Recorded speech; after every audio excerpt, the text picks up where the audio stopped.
எப்படி இருக்கீங்க? இன்றைக்கி என்ன விலாக்னா, அன்றைக்கி சொன்ன பார்த்தீங்களா பொற்கோடி அம்மன் கோயிலுக்கு திருவிழா அப்படின்ட்டு அங்கே தான் போயிட்டுருக்கேன். ஈவினிங்காக தான் கிளம்புனோம். அந்த அளவுக்கு நான் மேக்கப் எல்லாம் போட மாட்டேன். ஏன்னா ஜஸ்ட்டு ஃபேஸ் வாஷ் பண்ணுவேன், பவுடர்லாம் கூட யூஸ் பண்ண மாட்டேன். இப்போ ரீசெண்டாக நிறைய அந்த லிப்ஸ்டிக் யூஸ் பண்ண கற்றுட்ருக்கேன்.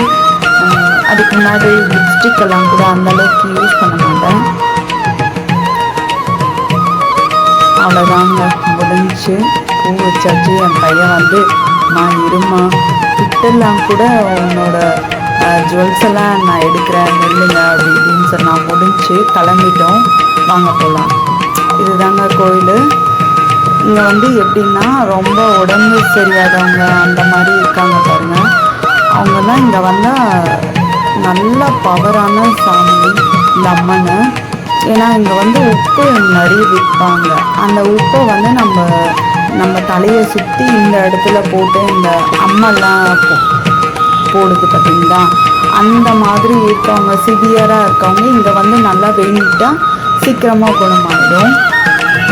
பாருங்க, நிறைய சிலைலாம் கூட வைப்பாங்க வேண்டிட்டு. சப்போஸ் உடம்பு முடியலன்னா ஃபுல்லாக ஒரு சிலை மாதிரி இருக்கும். அதை வாங்கி நம்ம அதை சாமியை வந்து சுற்றி அங்கே வச்சிடணும், வேண்டுதல் மாதிரி. அதுவும் ரொம்ப ரஷ்ஷுங்க.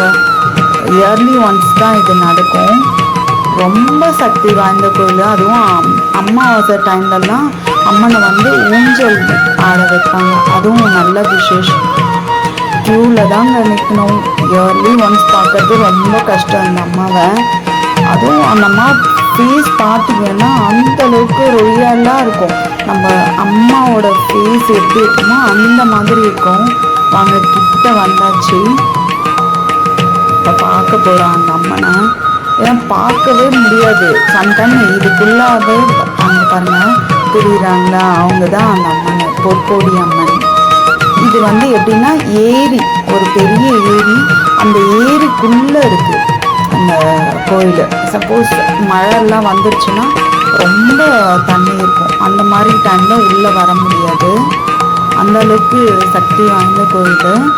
இங்கே பாருங்கள், ஃபுல் ரஷ். இந்த மாதிரி நம்ம சுற்றி அந்த கோயில் மேலே வந்து தூக்கி எரிஞ்சிடணும், அந்த கோபுரத்து மேலே. இது எங்கள் ஹஸ்பண்ட் வந்து செஞ்சுட்டாரு. இப்போ நாங்கள் பாருங்கள், இந்த மாதிரி சுற்றி அந்த மாதிரி போட்டிங்கன்னா நம்ம திருஷ்டியும் அந்த மாதிரி போயிடும். நம்மளுக்கு உடம்பு சரியில்லாமல் ஆகுது பாருங்களேன்.